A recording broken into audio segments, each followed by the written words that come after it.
We are in the middle of SAT testing season, and gone are the days of number 2 pencils and filling in ovals. Yes, WCNC Charlotte is helping you get ahead this year with what students and parents need to know about the new digital SAT this year. It's all changing. That's right. And those ovals were always so annoying to try to fill in all of it in the line. The SAT has moved from the traditional paper and pencil to a digital format. Administrators say the test will be easier to give, easier to take, and more relevant. Sean Patel, the founder and CEO of Prep Expert, joining us with the changes we can expect this year. For the first time in almost 100 years, the SAT is going digital. Patel says it's going to be the same test we've seen in the past, but with some key changes. It's going to be a much shorter exam. So it's only 98 questions.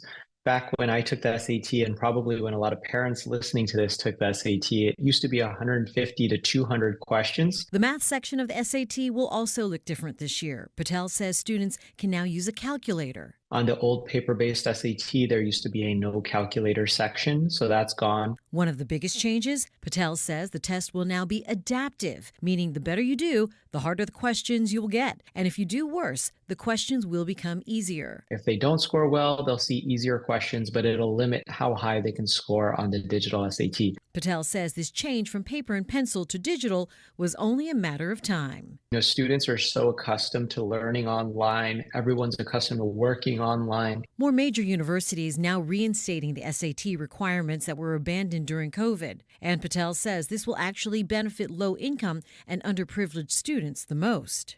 That's very counterintuitive to what most people would have thought. But if you think about it, it actually makes sense, because if you get rid of standardized test scores, what are you going to value more? Typically, it's going to be extracurricular activities. And so who can afford the best summer programs? Who can afford to start nonprofits and play sports like water polo and golf? Generally not going to be your urban teenager from a low-income household. So get ready for a sea change in the SATs as they're jumping from score sheet to the screen. Guys, I don't know if I could take it again. I would just be worried about what he had talked about, right? If the questions are getting easier or harder. Right. Would you purposely try to do poorly so you can get easier questions? I don't know. I'm glad I just had to fill in the bubbles. I'm thinking about the left-handed folks like I was, filling in those bubbles and they're like smearing all over the place.